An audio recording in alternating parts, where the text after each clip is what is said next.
Now on Fast Track News, finals week is fast approaching. Hear how students are preparing to pass their exams and complete their final projects.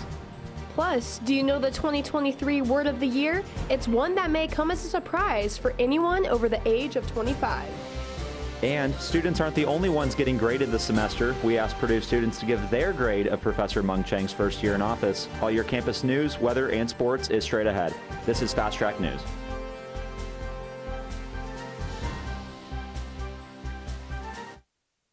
Welcome to a special live edition of Fast Track News. It is Friday, December 8th. I'm Sebastian Lux. And I'm Julia Prickett. Finals week is fast approaching, and many students are gearing up for it. Our top story today is what Boilers are going to do to prepare for their final exams in the home stretch of this semester. Reporter Sam Arusi has the story.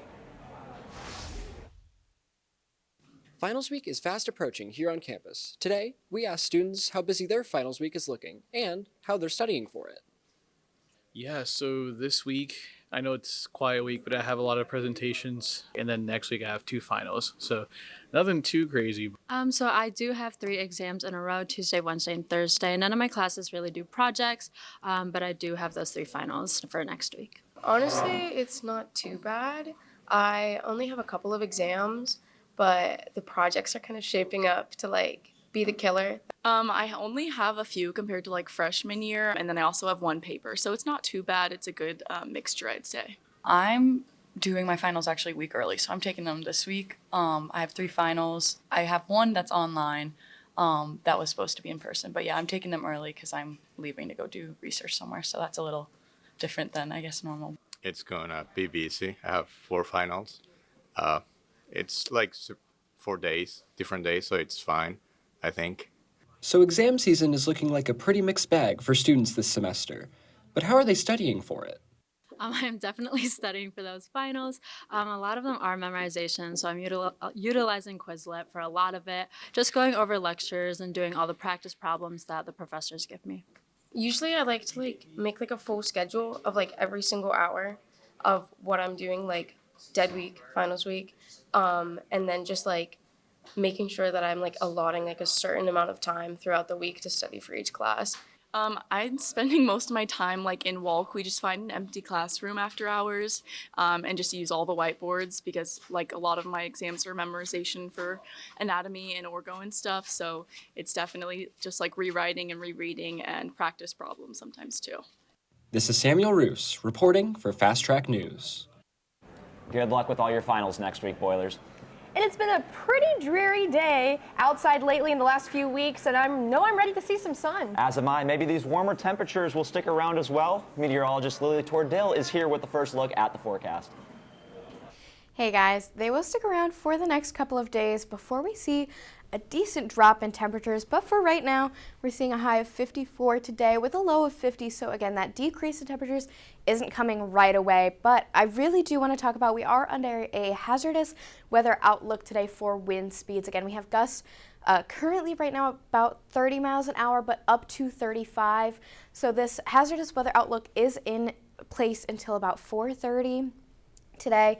Now, chance of rain currently is 0, but overnight it starts to increase from 30 to about 75%. So again, we are seeing that hazardous weather outlook till about 4:30 when those winds die down just a little bit, but it will still be fairly windy. Now, here's when the rain comes in again, and that low temperature is only going to be 50 degrees, so we're not seeing that drastic decrease just yet.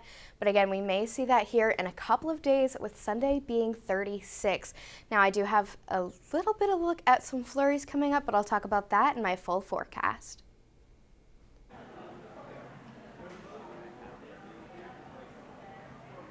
Thanks, Lily. With the fall semester coming to a close, winter commencement ceremonies are just around the corner. This year, a distinguished Purdue alum will give the address. General David Thompson, who serves as the Vice Chief of Space Operation for the U.S. Space Force, will address all 3 winter commencements. Thompson graduated from Purdue in 1989 after graduating from the United States Air Force Academy. Winter commencement ceremonies will be held in Elliott Hall of Music on Sunday, December 17th. Congratulations to all those receiving degrees. Happening today as we speak, in fact, the Purdue Board of Trustees are meeting on the 3rd floor of the Stewart Center. On the agenda, some new degrees that could be coming to the university. Plus, the approval of renovations to buildings around campus, including the Mitchell E. Daniels Jr. Building. And also on the agenda, housing and dining rates.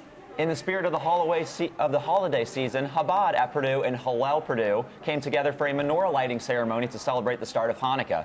This Festival of Lights event took place yesterday right on the front lawn of Purdue Memorial Union. Students enjoyed a dinner buffet and warm drinks as they gathered to commemorate the spirit of Hanukkah. For more upcoming menorah lighting events, you can check out their Instagram account at Purdue Hillel. Last Saturday, the city of Lafayette held its Very Merry Main Street Parade, and several Purdue clubs and organizations took part.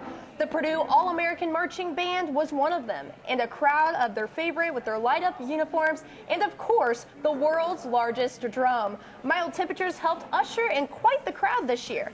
And according to Visit Lafayette and West Lafayette Tourism Organization, Lafayette's annual Christmas parade is the largest holiday parade in the state of Indiana.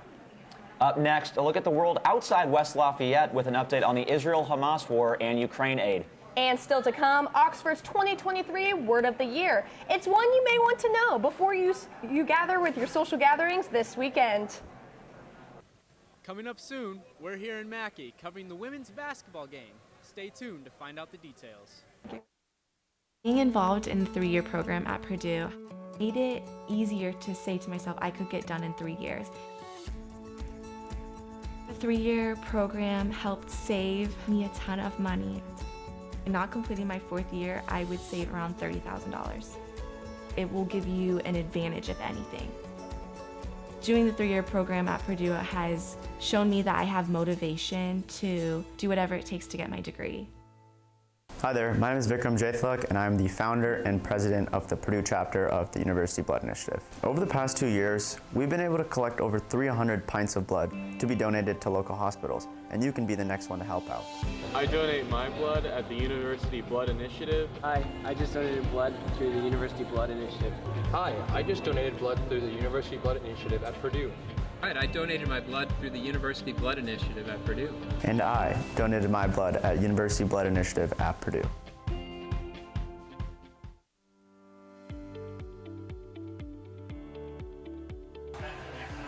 Are you looking for a new hobby?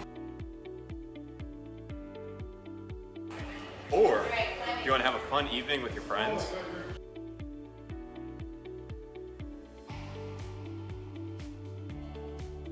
Then come climb to new heights at the Co-Rec Climbing Wall.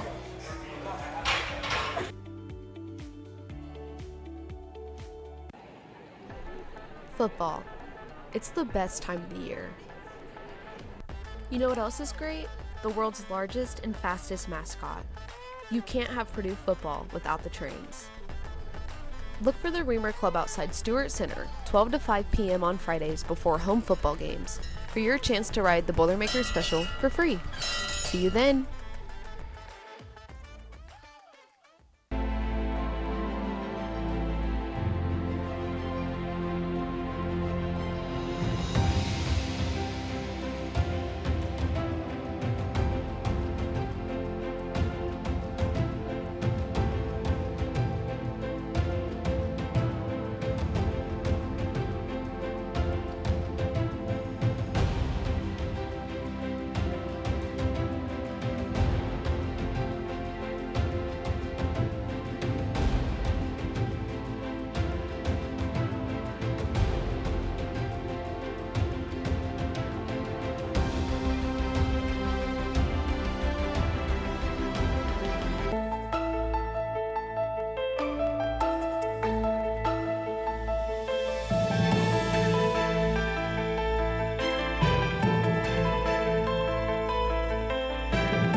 You're watching Fast Track News. Thank you for joining us. 3 people are dead and another one is injured after gunfire erupted on the University of Las Vegas campus Wednesday morning.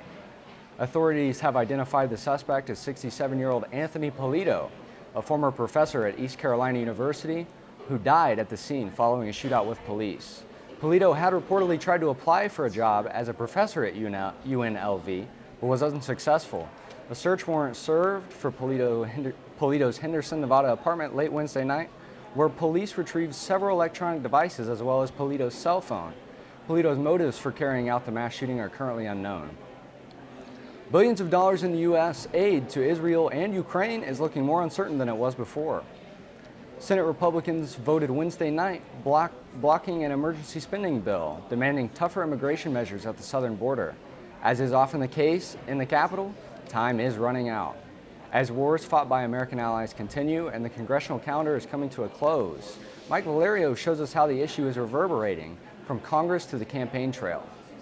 Republicans are demanding the security package for Israel and Ukraine also include immigration changes and tougher security measures for the U.S.-Mexico border, while Democratic senators say the issue should be handled separately. Pay attention to our own border in addition to these other important international concerns. If this fails because of border, that's not a bipartisan failure. That's a failure of the Republicans and the Republican leadership.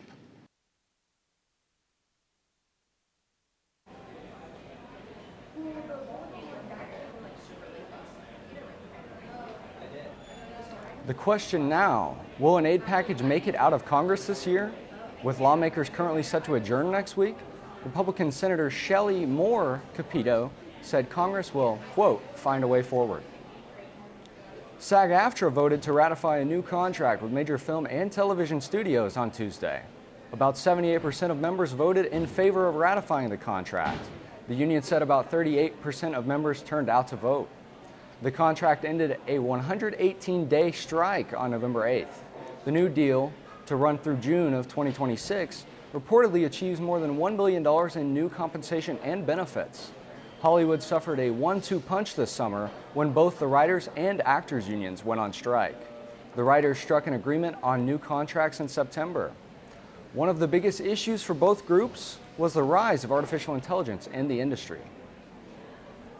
Time magazine named superstar Taylor Swift as its Person of the Year for 2023.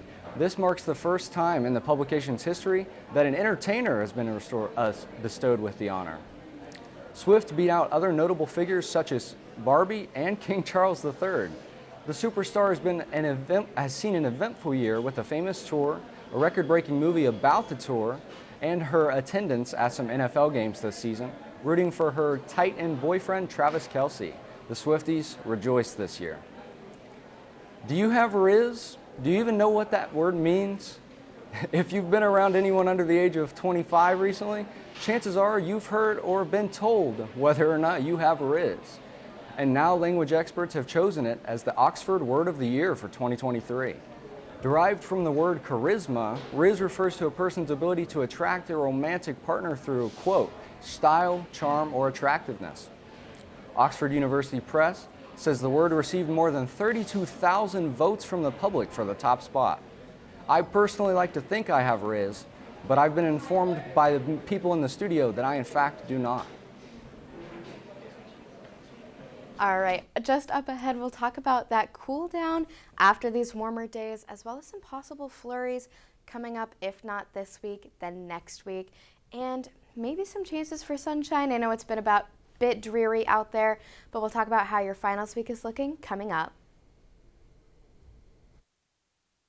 For C-SPAN, which is this organization, the CCSC, what we do is we facilitate like a bunch of organizations, different programs for Brian Lamb, which is the founder of C-SPAN. Anyone can be part of CCSC, whether it be through our various internships, our competitions, just to be involved, even like our student community meetings that we have every week. Anyone can go, you don't have to be communications or poli-sci. You just meet so many people, the connections you make is kind of crazy, the range that CCSC has. So yeah, it's just provided me so many opportunities to like kind of achieve the goals I have personally and forward to like whatever career paths I choose.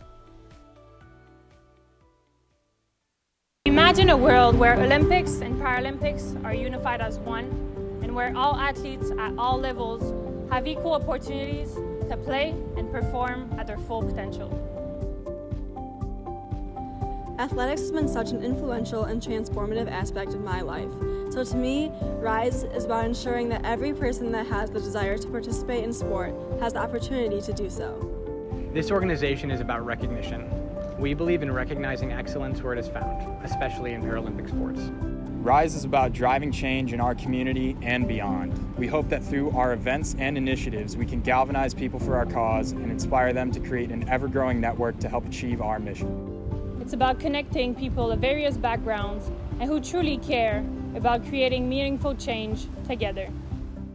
We develop projects and hold events to bring people together at the interface of inclusivity, sports, and engineering. Our goal is to promote the equality of all sports and to improve sports performance and accessibility. Join us so that you can have a major contribution in creating meaningful change.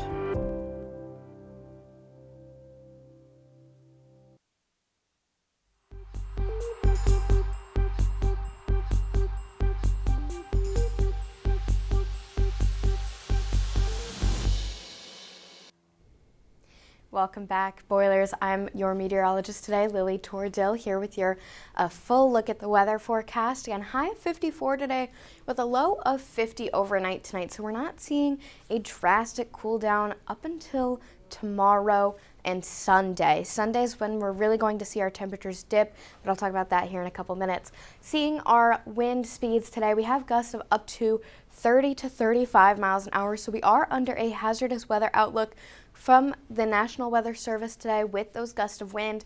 Stuff outdoors can be blown, so if you have anything outdoors, make sure you tie it down and just be careful walking out on campus today, just with any sort of debris that the wind picks up, and just yourself. That wind can be strong out there today.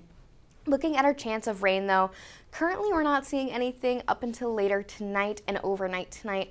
Our best chance of rain though will be tomorrow. Here's a look now at our hourly forecast. Again, we've got that hazardous weather outlook in until about 4:30 today with that high of 54, and then that rain comes in this afternoon to evening with a little bit of dip in wind, but those wind speeds will continue into tomorrow as well with that rainfall. Again, rain tomorrow with that high of 54, low of 32 though. So that's when we start to get our cooler temperatures overnight Saturday into that 36 come Sunday with a possibility of some flurries. With that dip in temperatures, any possible leftover moisture could bring those flurries for you. Here's a look at that radar for you. Again, rain tomorrow as well as that chance of flurries we see come in through for Sunday. Slight possibility. Our biggest chance for snow will be about the 17th through 20th though of this month. So look forward to that. Hopefully we'll see some snow before Christmas. Here's a look now at our 7-day forecast. Again, 52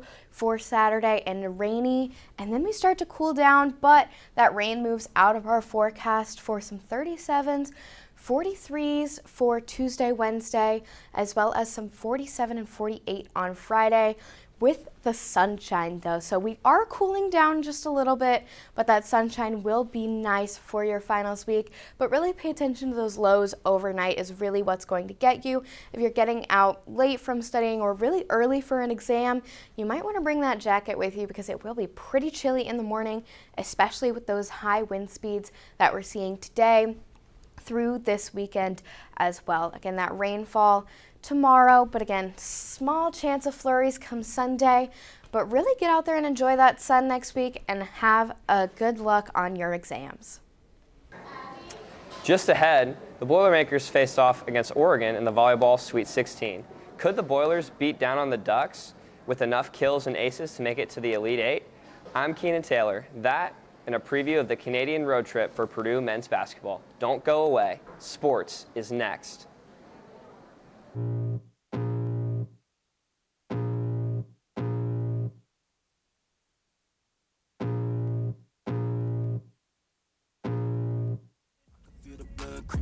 From the heathens, got will, got fight, got pride, got reason. If they wanna go eat, then you know I'm gon' feed them. If you're coming for me, hope you're ready for a demon.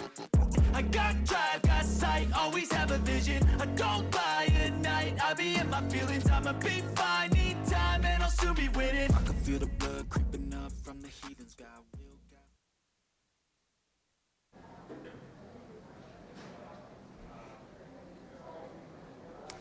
Welcome to Fast Track Sports. I'm your anchor, Keenan Taylor. First up, a recap of last night's volleyball Sweet 16 matchup against the Oregon Ducks. Purdue's volleyball season has come to a close. After the Boilermakers came into the Sweet 16 on a 9-match winning streak in their previous 3 games, but that came to a head against the Oregon Ducks. Oregon made quick work of Purdue, beating the Boilermakers 3-0. Purdue looked overmatched in the first 2 sets, but came back fighting in the 3rd set, pushing it to overtime, but ultimately they fell short 27-29. Although the final results were not in favor of Purdue, both Eva Hudson and Chloe Chicoine had very solid nights, with Hudson sporting 12 kills and Chicoine with 10. Lourdes Myers also had a solid game with 7 kills and 1 block on the game. The conclusion of the Boilermakers season will also mean the end of Maddie Skimmerhorn's time at Purdue. Skimmerhorn left it all on the court in her final game with 16 digs. She will leave Purdue finishing 5th all-time in the Big Ten in digs, as well as with 4 spots in single-season records. Truly a legend. With all that said, Purdue will maintain almost all of their roster going into next season. A team that was thought of as young this season was able to finish with a 23-9 record. Not too bad. Some players to keep an eye on for next year will be Chloe Chicoine, Raven Colvin, and Eva Hudson, who were all named Northeast All-Region team members. Chicoine was also named Northeast Region Freshman of the Year. Congrats to them. So it should be easy to see why this volleyball team's best days are still to come. Purdue basketball bounced back in a big way with an 87-68 victory over the Iowa Hawkeyes. In a shocking turn of events, Zach Edey led the Boilermakers in scoring with 25 points. 4 of the 5 starters were in double figures, with Fletcher Lawyer and Lance Jones each having 17. Purdue won the rebounding battle 41-35. It looks like the Mackey Arena crowd had quite an effect on Iowa.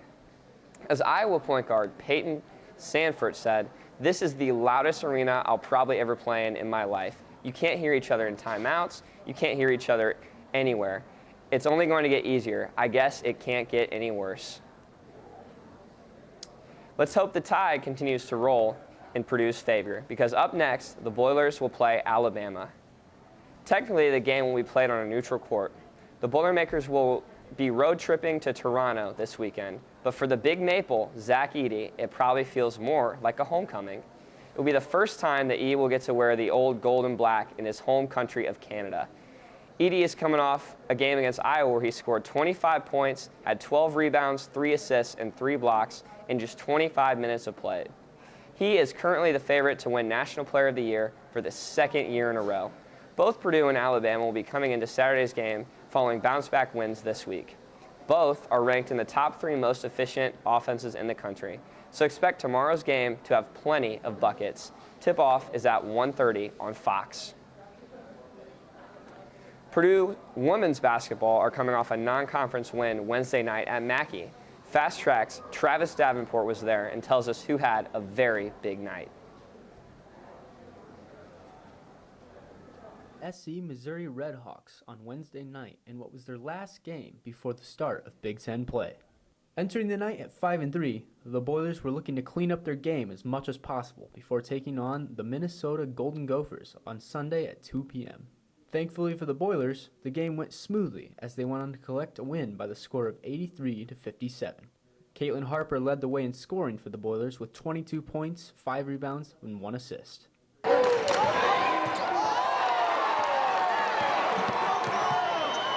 Purdue shot 40% from 3 on the night, had 19 total assists, and led by as many as 33 points against a team they never once trailed to. In the end, the Boilers collected their 6th win of the season and are now preparing for Big Ten Conference play. We'll be right back after this quick timeout. The Center for C-SPAN, which is this organization, the CCSC, what we do is we facilitate like a bunch of organizations, different programs for Brian Lamb, which is the founder of C-SPAN. Anyone can be part of CCSC, whether it be through our various internships, our competitions, just to be involved, even like our student community meetings that we have every week. Anyone can go. You don't have to be communications or poli-sci. You just meet so many people. The connections you make is kind of crazy, the range that CCSC has. So yeah, it's just provided me so many opportunities to like kind of achieve the goals I have personally and forward to like whatever career paths I choose. Imagine a world where Olympics and Paralympics are unified as one, and where all athletes at all levels have equal opportunities to play and perform at their full potential. Athletics has been such an influential and transformative aspect of my life. So to me, RISE is about ensuring that every person that has the desire to participate in sport has the opportunity to do so. This organization is about recognition. We believe in recognizing excellence where it is found, especially in Paralympic sports. RISE is about driving change in our community and beyond. We hope that through our events and initiatives, we can galvanize people for our cause and inspire them to create an ever-growing network to help achieve our mission. It's about connecting people of various backgrounds and who truly care about creating meaningful change together. We develop projects and hold events to bring people together at the interface of inclusivity, sports, and engineering. Our goal is to promote the equality of all sports and to improve sports performance and accessibility. Join us so that you can have a major contribution in creating meaningful change.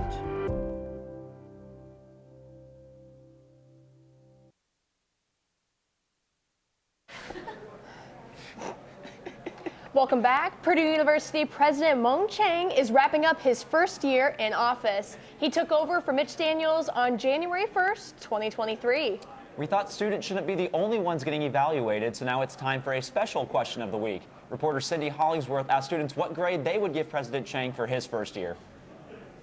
So this is President Chiang's first year at Purdue. What grade would you give him about how he's done so far? Definitely A minus. An A. A plus 100%. I would give him an A, seeing them being active and participating in things that we do. So that's really nice. Well, I think it's A minus or B plus. It's very friendly. Personally, I didn't notice anything significant change in Purdue. I just think he's really fun, and I like how he's always going to all these events and just having fun with the students. Well, I was able to interact with him a lot. He's just like, he has a really good energy, and he's always trying to interact with students, and I feel like that's the best thing a president could do. I love Mung, A+. He's the greatest. I love my games. Thank you, Mung. Will we continue to see some breezy days? Meteorologist Lily Tordell is here with your final check at your forecast. Yeah, we'll definitely see those breezy days for the next couple of days, especially today. Again, we're under that hazardous weather outlook until about 4:30 for high gusts of wind.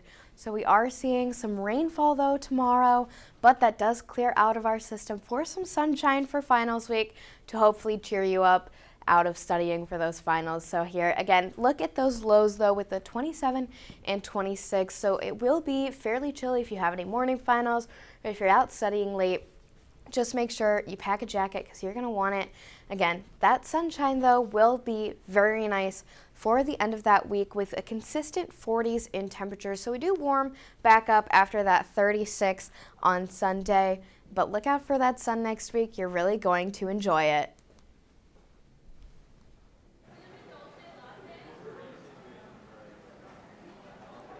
Thanks, Lily. If you haven't been following Purdue's Fast Track News on social media, why haven't you? Well, we're active on Instagram. You can check out our page to get a rundown on this week's sports schedule. And we have a couple exciting games to close out this semester. While we may seem professional, we've been having a lot of fun behind the scenes too. Stay tuned for all the bloopers this weekend on Instagram at Purdue Fast Track News. That's a wrap for this special live edition of Fast Track News.